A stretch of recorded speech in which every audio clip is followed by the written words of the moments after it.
Samantala, balita naman po sa Metro Manila, puro sipa at batok ang inabot ng isang truck driver matapos masagi ang sasakyan ng isang pulis sa North Luzon Expressway o NLEX.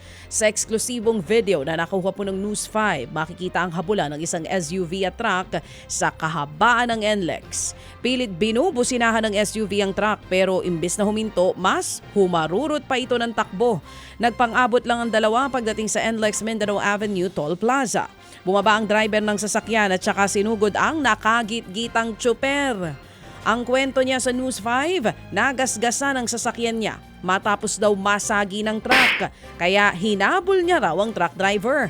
Nagharap na ang dalawang panig sa Valenzuela Police Station at nagkaaregluhan. Ang kwento ng truck driver, hindi raw niya namalayang nasagi niya ang sasakyan ng pulis. Hindi na raw niya irereklamo ang pulis at binayaran na niya ng 9,000 piso ang tinamong sira ng nasaging sasakyan. Arestado naman ang isang serial rapist sa Maynila. Ang modus daw ng suspect, magpanggap na babae online at saka mag-aalok ng trabaho sa mga babae din. Kapag nangyari na ang meet-up, ang mga biktima paiinumin ng pampatulog, saka gagahasain.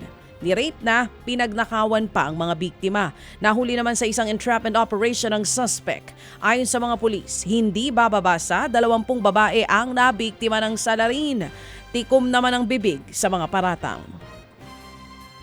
Kumbinsido po ang pamilya ng hazing victim na si Atio Castillo na may pananagutan pa rin ang pamunuan ng University of Santo Tomas sa UST sa pagkamatay ng kanilang anak. Yan nga ay matapos satulan ng reklusyon perpetua o hanggang 40 taong pagkakakulong ang mga sangkot sa pagkamatay ni Castillo. Gusto rin nilang panagutin ng Dean ng Faculty of Civil Law na si Attorney Nilo Divina kahit ibinasura na noon ng Department of Justice ang kaso laban sa abogado. Sa isang pahayag, inalmahan ni Attorney Divina ang pahayag ng pamilya Castillo at iginiit na hindi nagkulang ang UST at sa faculty nito o ang Faculty of Civil Law na protektahan ng kapakanan ng kanilang mga estudyante. Palagi raw prioridad ng universidad ang kaligtasan at kapakanan ng mga estudyante. Ted Filon at DJ Chacha. Ngayon, nasa Radyo 5, 92.3 News FM. Monday to Friday, 6 to 10 a.m.